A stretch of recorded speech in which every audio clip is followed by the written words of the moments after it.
제갈량의 지략.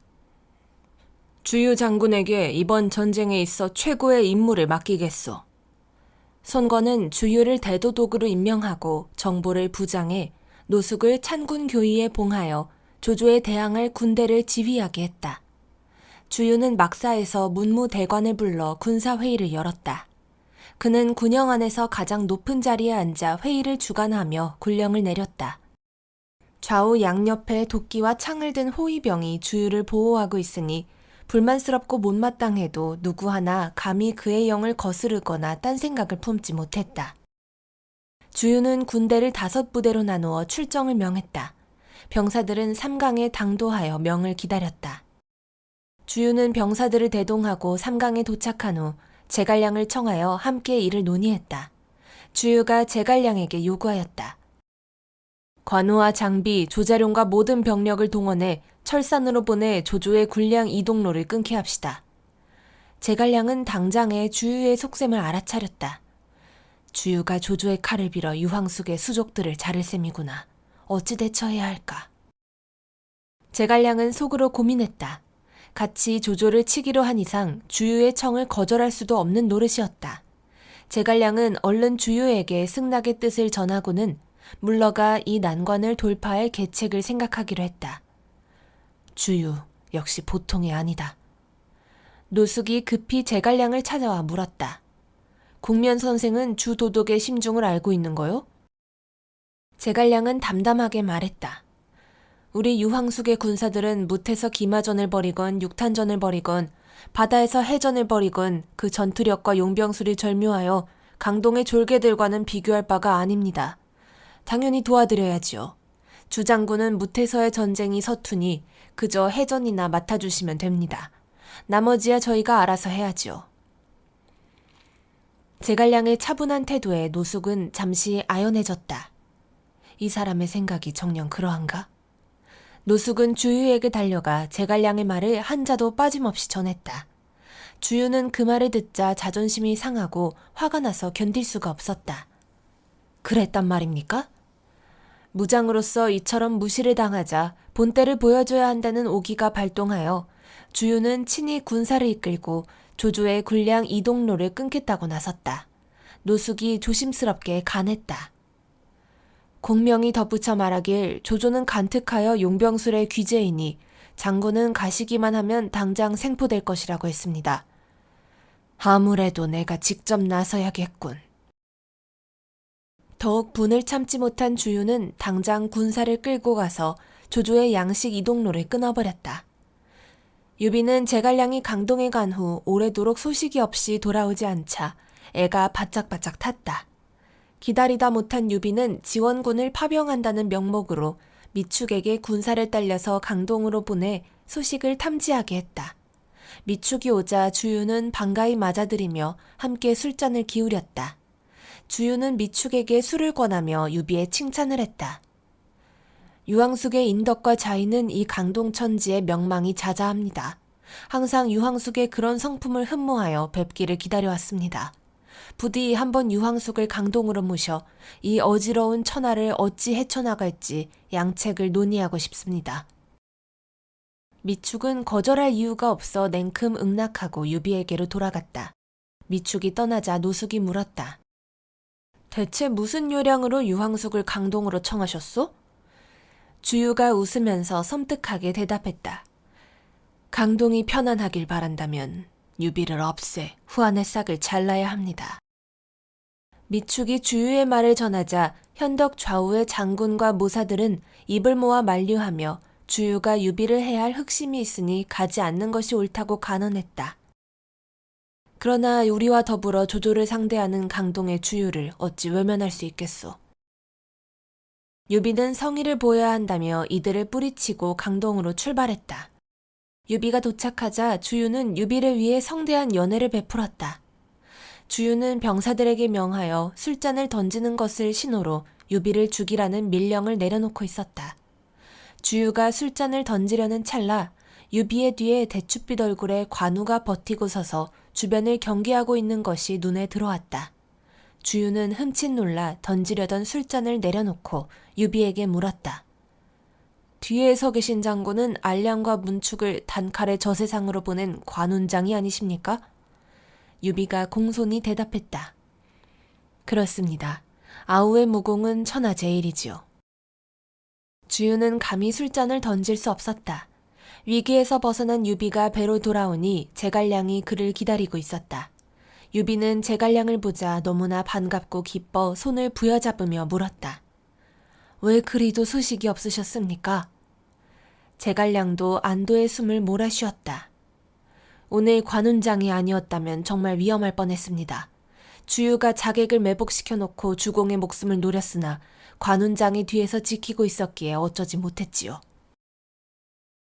유비는 깜짝 놀라며 혀를 찼다. 전혀 몰랐습니다. 아우가 아니면 큰일 날 뻔했군요. 어쨌거나 선생께서는 이제 그만 저와 돌아가십시다. 지금은 돌아갈 때가 아닙니다. 주공께서는 11월 갑자일 후 동남풍이 불어오면 자룡에게 작은 배를 몰아 동남쪽 기슭에 대놓고 저를 기다리게 하십시오. 제갈량이 대답하며 한 가지 당부를 했다. 그날 배를요? 절대 이 일은 어긋나면 안 되니 주공께서 거듭 확인하셔야 합니다. 그렇게 하겠소. 제갈량은 배를 몰고 총총히 사라졌다. 유비는 아쉬웠지만 이렇게 작별할 수밖에 없었다. 주유에게 조조의 사자가 왔다는 보고가 올라왔다. 사자는 조조의 서신을 주유에게 전했다. 주유가 서신을 받아보니 겉봉에 한나라 대승상이 보내니 도독 주유는 열어보라 라는 오만한 문구가 쓰여 있었다. 이 문구를 본 주유는 모욕당한 마음에 약이 올라 펄쩍펄쩍 뛰었다. 이 육실할 늙은 역적놈이 눈에 뵈는 게 없구나. 주유는 편지를 갈갈이 찢고 사자의 목을 베어버렸다. 그러고도 분이 풀리지 않아 찢어발긴 편지 조각과 사자의 잘린 머리를 조조에게 돌려보냈다. 주유의 사신이 찢어진 편지와 사자의 머리를 보내오자 조조 역시도 기가 막히고 분해서 눈이 뒤집혔다. 그는 대노하여 소리쳤다. 이 주유란 놈이 무서운 것이 없는 모양이로구나. 내 당장 군사를 수습하여 삼강으로 주유를 치러 가겠다. 조조는 살깃띤 목소리로 군령을 내렸다. 주유 또한 병력을 이끌고 삼강에서 조조의 군대를 맞아 싸웠다. 조조의 군대는 수전에 미숙한 청주와 서주의 군사들이었으니 순식간에 주유에게 대패하여 쫓겨갔다. 패전한 조조는 형주의 항장 채모와 장윤으로 하여금 밤낮으로 수군을 훈련시켜 재공격할 준비를 갖추게 했다. 승전을 거두고 돌아온 주유는 누선에 올라 풍악을 올리며 조조의 진영을 탐문했다. 조조 진영의 배는 휘황찬란하게 등을 밝히고 끊임없이 이어져 있었다. 배의 배치가 질서 있는 것이 수군의 전법을 잘 아는 도독이 지휘하고 있는 것 같아 내심 놀랐다. 주유는 진영에 돌아와 물었다. 조조 수군 진영의 도독이 누구인가? 부하들이 즉각 답을 올렸다. 채모와 장윤이란 자입니다. 주유는 심각한 얼굴이 되었다. 내가 그 둘을 없애야 조조를 물리칠 수 있겠다. 주유는 상대의 편단 배치만을 보고도 적의 강약을 파악했던 것이다. 주유는 깊은 상념에 빠져들었다. 4. 적벽대전. 주유의 칼춤. 조조는 주유가 자신의 진영을 탐색하고 돌아갔다는 보고를 받고는 장군들을 총소집하여 대책회의를 열었다. 우리가 패배를 당한 데다 주유가 염탐까지 하고 돌아갔다니 이 일을 어찌해야 하겠는가? 주유를 물리칠 개교가 없겠소? 막빈 장관이 말했다. 소인은 주유와 절친한 친구입니다. 동자 한 명과 사공 둘만 딸려서 저를 보내신다면 주유를 설득하여 승상께 투항하도록 할 수 있습니다. 그렇소? 아, 그리 된다면야 바랄 것이 없지요. 그 말에 조조는 기뻐서 어쩔 줄 몰랐다. 조조는 장관을 위해 술을 내오며 그의 떠나는 길을 격려했다. 주유는 장관이 왔다는 소식을 듣고 반갑게 나가서 그를 맞이했다. 그리고 속을 다 알고 있다는 듯 장관에게 말을 건넸다. 여복의 자익, 조조를 위해 날 설득하려고 어려운 걸음을 했군 그래. 장관은 시치미를 떼고 답했다. 공근, 그런 섭섭한 말이 어디 있나? 내 비록 조조의 수하에 있다고는 하나 다만 옛 친구로서 회포를 풀러온 것이지 다른 뜻은 없네. 주유는 표정이 굳어졌다. 난들 어찌 자네 말을 그대로 믿을 수 있겠나? 장가는 진짓 화가 난 듯 목청을 세웠다. 자네가 그리 생각한다면 그만 가보겠네. 정말 너무하는 건 그래. 그제야 주유는 장간의 팔을 잡으며 안으로 끌고 들어가 주연을 베풀며 강동의 영웅들과도 만나게 해주었다. 주연 석상에서 주유는 장군들에게 말했다. 이 친구는 내 동창이며 오랜 친구이네. 비록 강북에 조조 수하에 있지만 절대 나를 조조편에 끌어들이려고 온 것이 아니네. 다만 오랜만에 우정어린 회포를 풀러온 거지. 장가는 고개를 끄덕였고 주유는 계속 말을 이어나갔다. 하여간 오늘 군정에 관해 얘기를 꺼내는 이는 당장 목을 베겠네. 태사는 이 칼을 받아 술자리를 지키게. 나란 일이나 군사적인 얘기를 하는 자는 가차없이 처단하게. 술이 거나하게 취하자 주유는 장간의 손을 잡고 막사를 빠져나왔다.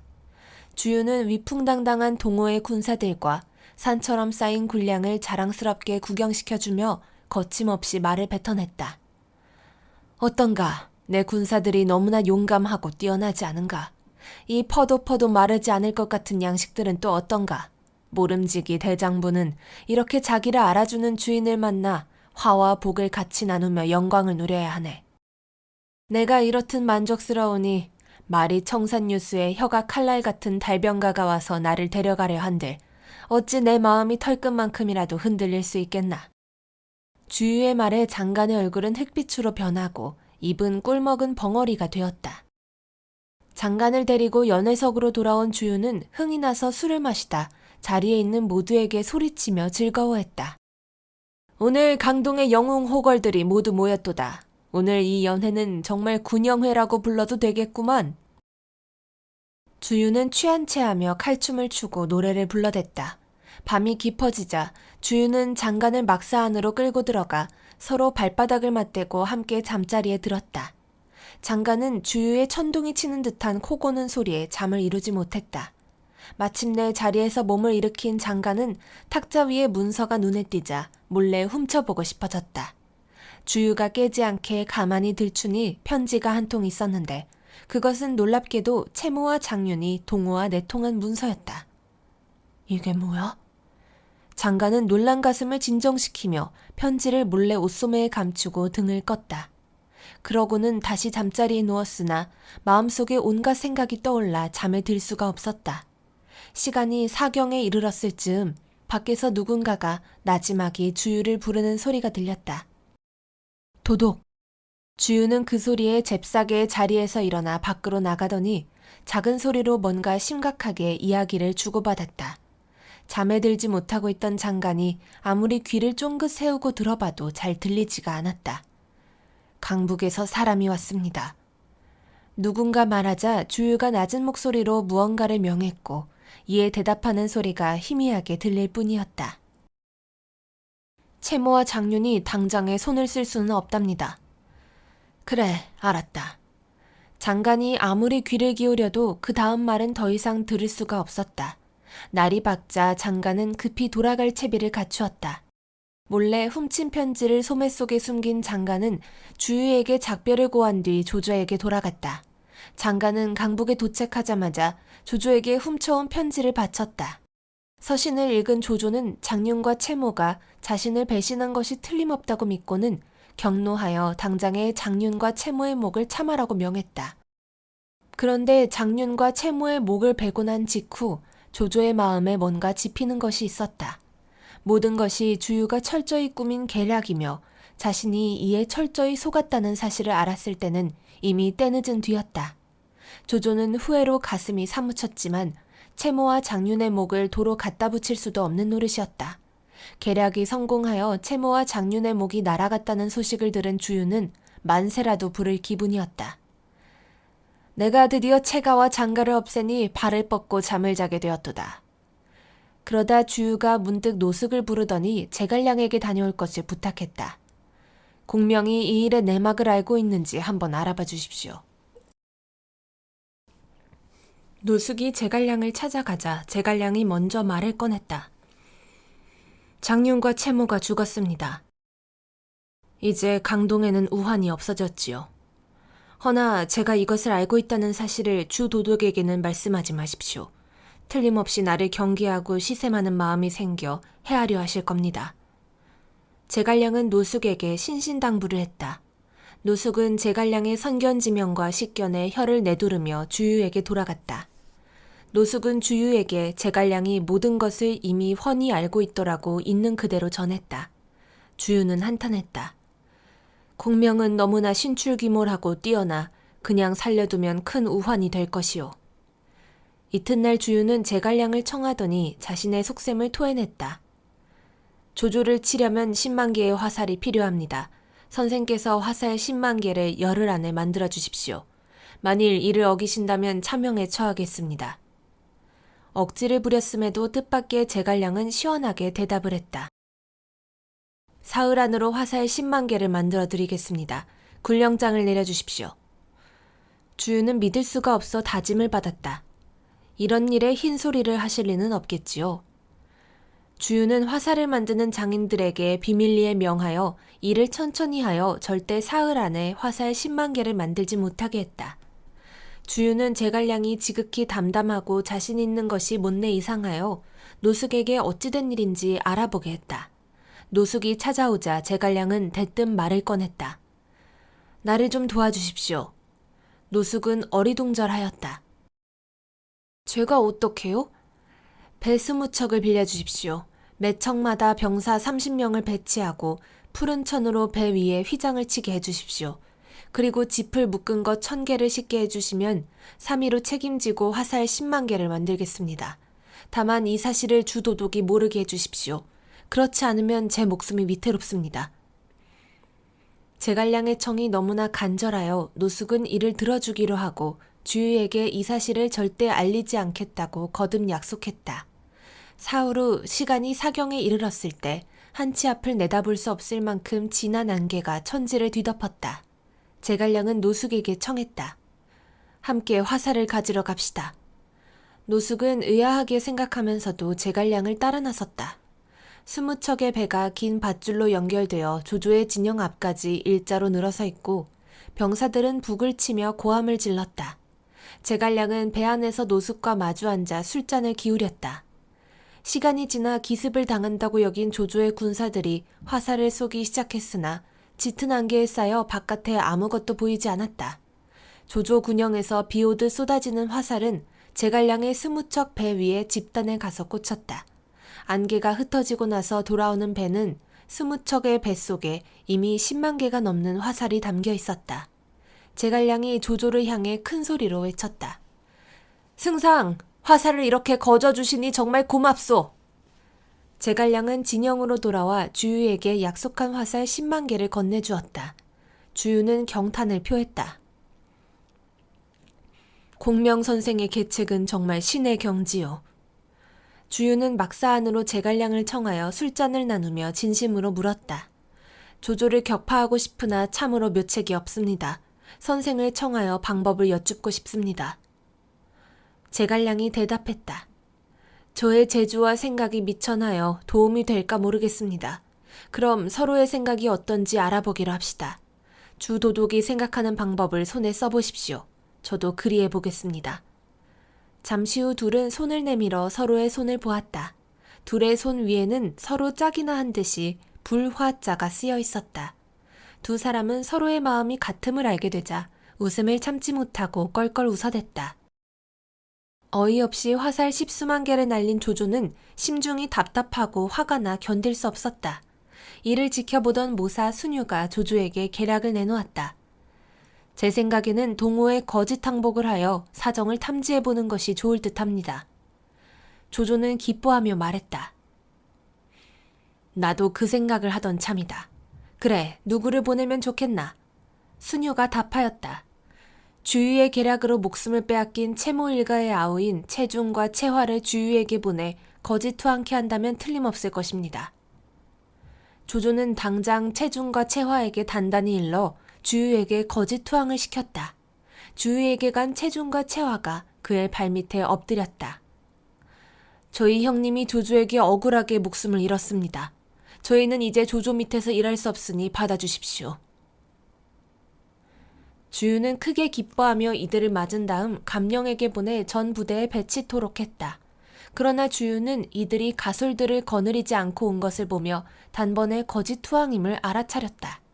주유가 있는 막사 안으로 황계가 살금살금 들어오더니 주유에게 간했다.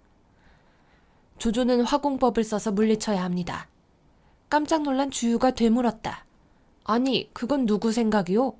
황계는 거침없이 대답했다. 저 혼자 생각입니다. 안심한 주유는 작은 소리로 말했다. 화공법을 성공시키려면 조조 진영에 첩자를 심어야 하는데 적당한 이가 없어 고민 중이었소. 황계가 나섰다. 제가 가서 거짓 투항을 하겠습니다. 주유는 고개를 흔들었다. 장군의 고통이 말이 아닐 거요. 죽는다 하여도 달게 죽을 각오입니다. 주유는 감격하여 어쩔 줄 몰랐다. 다음날 군사회의에서 황계는 마음에도 없는 소리를 꺼냈다. 어차피 싸워도 이기지 못합니다. 조조에게 투항하여야 합니다. 그러자 주유가 노기가 충천하여 명했다. 무장의 입에서 투항이라니 용서할 수 없다. 황계를 태형 100대에 처하겠다. 이를 가차없이 행하니 황계의 살은 찢겨져 살점이 온 사방에 튀고 피가 강같이 넘쳤다.